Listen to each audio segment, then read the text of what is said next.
तो नमस्कार, जय श्री महाकाल। मैं हार्दिक स्वागत और अभिनंदन करता हूं इस चैनल में जिसका नाम है महाकाल एस्ट्रो साइंस। आप सभी जानते हैं कि धर्म विज्ञान को लेकर, आने वाले समय को लेकर कुछ कुछ समय पर आपको विशेष जानकारियां देने के लिए मैं इस चैनल पर वीडियो के माध्यम से उपस्थित होता। आज हम बात करेंगे नवरात्रि विशेष। वासंतीय नवरात्रि हो, गुप्त नवरात्रि हो, शारदीय नवरात्रि हो, नवरात्रियों का अपना एक विशेष महत्व और स्थान है।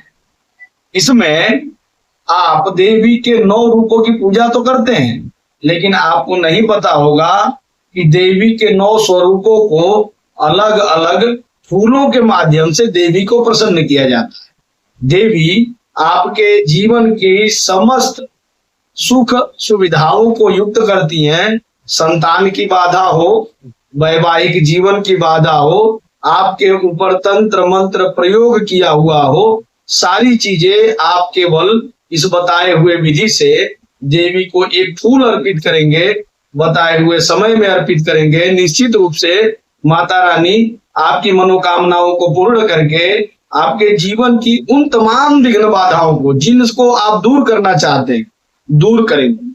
वीडियो के अंत तक आप बने रहिए और हम बिल्कुल एकदम शुरू से प्रथम दिन जो नवरात्रि का होता है, प्रथमम शैलपुत्री च, प्रथमम दिन जो है वह शैलपुत्री माता का होता है।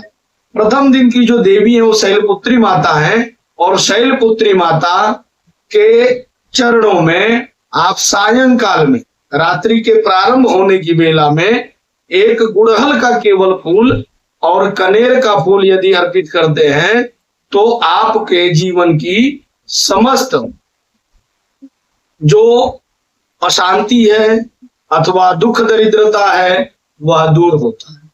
सुख और शांति के वृद्धि के लिए माता शैलपुत्री, शैल जिस तरह से पर्वत स्थिर है, ऐसे आपके जीवन में स्थिर सुख शांति चाहिए तो माता जी के चरणों में आप गुड़हल का फूल और कनेर का फूल, और वह कनेर भी सफेद कनेर होना चाहिए, माता जी को सायंकाल की वेला में चढ़ा। दूसरा जो स्वरूप है माता जी का, द्वितीयम ब्रह्मचारिणी। ब्रह्मचारिणी माता जो है ब्रह्मचर्य के रूप को बताती हैं। अब यहाँ पर इनको कमल का फूल, ब्रह्मचारिणी माता को कमल का फूल चढ़ाना है और कमल का फूल चढ़ाने से क्या होगा? ज्ञान की प्राप्ति होगी। यह कब चढ़ाना है? आपको मध्य रात्रि की वेला में चढ़ाना है। मध्य रात्रि की वेला में माता के चरणों में आप एक कमल का फूल रखें और प्रार्थना करें। जितने भी लोग टीचिंग से जुड़े हुए लोग हैं, जो लोग एडवोकेट का काम करते हैं, जो लोग कुछ मार्गदर्शन कंसल्टेंसी से रिलेटेड काम करते हैं, उन सभी को यह क्रिया निश्चित रूप से करनी चाहिए। ज्ञान प्राप्ति के लिए इससे सुगम साधन कोई भी नहीं है। माता ब्रह्मचारिणी को कमल का फूल। तीसरी जो देवी का स्वरूप है वह चंद्रघंटा देवी है।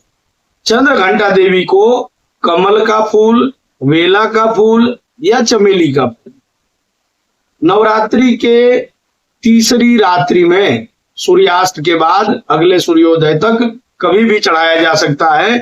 इसको चढ़ाने से आपके जीवन में साहस और पराक्रम की वृद्धि होती है। आपको लग रहा है कि आपके पराक्रम की कमी हो रही है, आप लीडरशिप से जुड़े हुए हैं, आप नेता बनना चाहते हैं, राजनीति के क्षेत्र में जाना चाहते हैं, साहसी बनना चाहते हैं, निश्चित रूप से आपको यह प्रयोग करना चाहिए।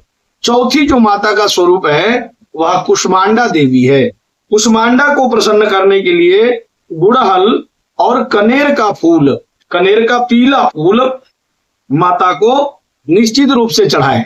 अगर कोई लंबी बीमारी से ग्रसित है, कोई बीमार है, उसकी बीमारी ठीक नहीं हो रही है, आरोग्य की प्राप्ति की इच्छा है, तो आपको यह प्रयोग निश्चित रूप से करना चाहिए। माता रानी की कृपा से आप स्वस्थ होंगे और दीर्घायु होंगे। पांचवा जो स्वरूप है माता का वह स्कंद माता है। स्कंद माता को कमल अथवा गुड़हल अथवा गुलाब का फूल अर्पित करना चाहिए। कुष्मांडा को प्रसन्न करने से ये ध्यान रखिएगा कि नवरात्रि के किसी भी समय में रात की बेला में ही ये फूल आपको चढ़ाना है।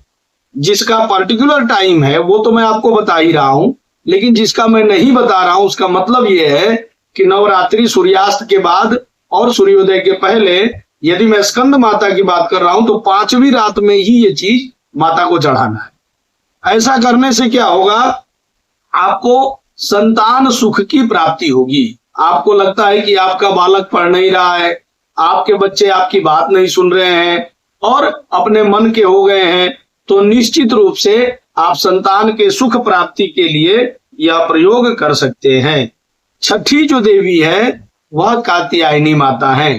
कात्यायनी माता वैवाहिक जीवन को स्थिरता प्रदान करती है, दाम्पत्य सुख की वृद्धि करती हैं। जिनका मनचाहा जगह में विवाह नहीं हो रहा है अथवा कहीं भी विवाह नहीं हो रहा है, उनको तो यह प्रयोग रामबाण की तरह सिद्ध प्रयोग।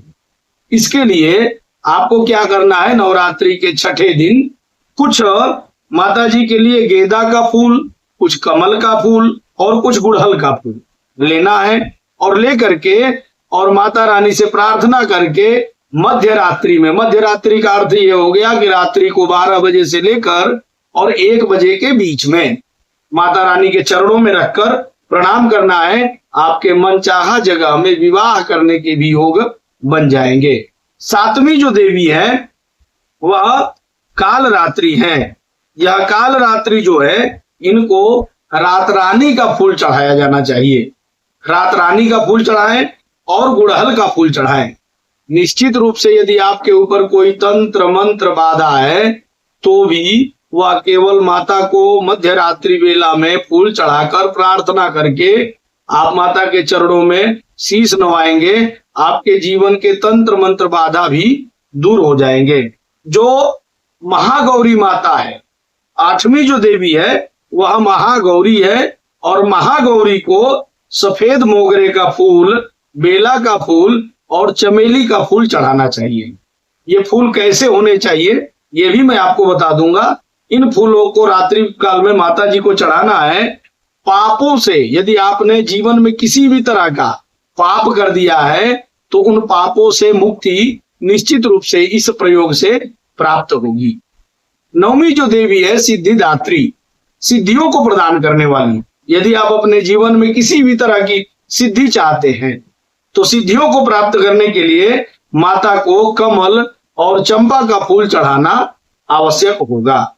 यह सभी सिद्धियों को देने वाली हैं, लेकिन यह जो सिद्धिदात्री देवी हैं, इनको आपको ब्रह्म मुहूर्त बेला में सुबह में 3:30 से लेकर 5:30 के बीच में ही यह फूल अर्पित करना होगा, जिससे माता रानी प्रसन्न होकर आपकी सिद्धियों को प्राप्त कराएंगी। ये फूल हमेशा ध्यान रखिएगा ताजे होने चाहिए, बासी फूल नहीं लेना चाहिए। ताजे फूल, सुंदर फूल माता को अर्पित करें। फूल तोड़ने से पहले स्नान करें, शुद्ध वस्त्र धारण करें और शुद्ध वस्त्र धारण करके माता रानी को प्रणाम करते हुए ओम ऐम ह्रीम क्लीम चामुंडायै विच्चे इस मंत्र का जप करते हुए फूल तोड़ें। जब फूल तोड़ने जाएं तब भी आप इस मंत्र को जप करते रहें, तोड़ के ले आए तब भी इस मंत्र को जप करें, माता रानी के कदमों में चढ़ाएं तब भी इस प्रकार के चरणों में चढ़ा करके इस मंत्र का पाठ करें और मन के अंदर जप करते रहें। उसके पहले यदि मान लीजिए उपरोक्त में से जो फूल मैंने बतलाए आपके शहर में, आपके गांव में, आप जहां रहते हैं वहां पर उपलब्ध ना हो, तो केवल और केवल गुड़हल का फूल भी माता जी को चढ़ा करके यदि आप प्रार्थना करते हैं, माता रानी आपकी सारी मनोकामनाएं पूर्ण करेंगी। नवरात्रि के समय में यह पुष्प चढ़ाना निश्चित रूप से इन प्रयोगों को सिद्ध करने जैसा है। महाकाल एस्ट्रो साइंस चैनल में इसी तरह के अन्य ज्ञान के लिए भी आप हमारे वीडियो को सब्सक्राइब करें, हमारे चैनल को सब्सक्राइब करें, वीडियो को लाइक करें। बहुत बहुत धन्यवाद। जय श्री महाकाल।